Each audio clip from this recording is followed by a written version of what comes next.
Hello once again, I'm Stephen Childs of virtualvoicelessons.net, and this is the third lesson in our English phonetics series entitled English Vowels. So far in our studies on this subject, we looked at the first 6 vowels in our series, which I'd like to call the ordinate vowels. These vowels were ah, e, and the combination of ah and e, which is the diphthong I. We also looked at medial ah, the vowel a, and the vowel all, which also introduced us to the syllable or. Now, the remaining 7 vowels are called the subordinate vowels. We often hear these two terms, ordinate and subordinate, when they're applied to mathematics. Ordinate numbers are the numbers 0 to 9, and subordinate numbers are the combinations or off-takes of 0 to 9. The number 12 is a 1 and a 2 combined, for instance. In other words, the first 6 vowels are the primary vowels, and the vowels 7 through 14 are off-takes of the first 6. Let me give you an example.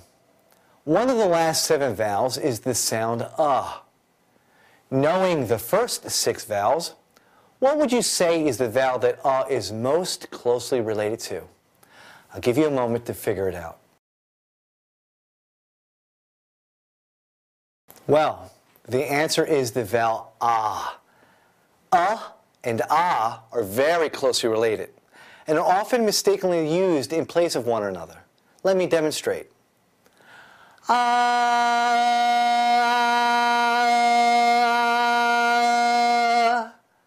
As you can see, they are almost identical. Now, the physical difference between them is very slight. Ah has a full mouth opening, and has almost a full mouth opening. Is also slightly darker than because it does have a secondary projection point, which is almost all the way in the back of the hard palate. Now, as I had just mentioned, the one difficulty that we have with this vowel is singing it where it doesn't belong. I often have to remind my students that when they are singing it needs to sound like and not This happens quite often and has many downfalls, such as the fact that it drastically changes the words we are singing. The word shot becomes the word shut. The word far becomes the word fur, and so on. So please be mindful of this error. Even though these two vowels are similar, they are not the same. Be a good voice teacher to yourself and catch this common error. Again, is brighter and more open than Listen to see if the word you just sung truly does sound like the word you intended, and be honest with yourself. Now, there is one other difficulty that presents to us, and that is when it is combined with the glide consonant R. If you remember, both R and L's hide vowel sounds, and I often say that they are the enemy of singers. When we combine the vowel with an R, we wind up with the syllable and the syllable is one of the most difficult sounds to sing in English by far. Some of you may or may not be aware that there is an international alphabet that was designed by the International Phonetic Association around 1886. The International Phonetic Alphabet, or IPA as it's often called, contains over 100 distinct characters that represent all the different nuances found in language throughout the world. Its symbols are generally derived from the Latin alphabet, some of which may be very strange looking to us at first. Now, sounds have been added to and have been taken away from the IPA throughout the years. And one of the reasons for this is that new sounds are sometimes discovered, and there are also sounds that cannot be easily confined into a black and white description as a symbol.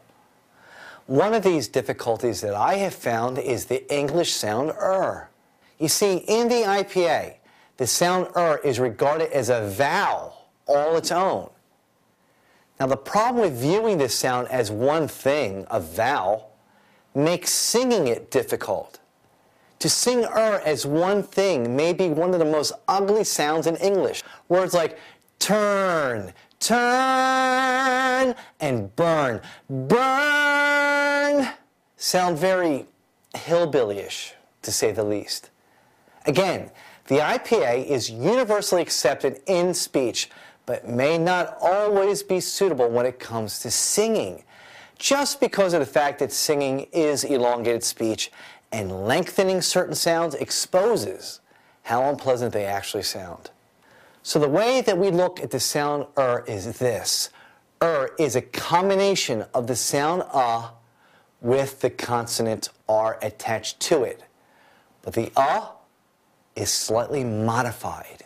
In other words, it is not exactly the same that you would use in the word shut, for instance. Listen to me sing the word shut, and then the word shirt, using the same exact in both. Now, what I'm going to do here is I'm going to sing the word shut, and then I'm going to sing the word shirt the same exact way that I sung the word shut. Even though they both have the vowel in it, shirt's is modified a little bit, but I will not modify it this time. Let's take a listen to what that would sound like. Shut, shirt, shirt, shirt. The correct way? Shirt, shirt. That is the modified vowel sound. You probably heard a thick southern accent when I sang the word shirt that way. What we actually need to do is modify this sound. Instead of regular we need to sing This is caught in between two vowels. The vowel sound medial oo, which you will get in our next lesson, of course, the regular version of the vowel So whenever we sing a word that contains the sound whether it's the word turn, learn, yearning, purpose, and so on, we must think of holding an sound that is slightly less open in the mouth and a little darker in tonality. If it doesn't sound like then it wasn't right. It was leaning too much to a regular sound. If it sounds very harsh, like a pirate was singing it, then it was too heavy on the R sound. It is my high recommendation that along with the audio download that will accompany this lesson, you experiment by holding out this sound using your ears as a guide to whether or not it sounds correct. Remember, it does need to sound like the word you are singing without sounding harsh by holding out the R.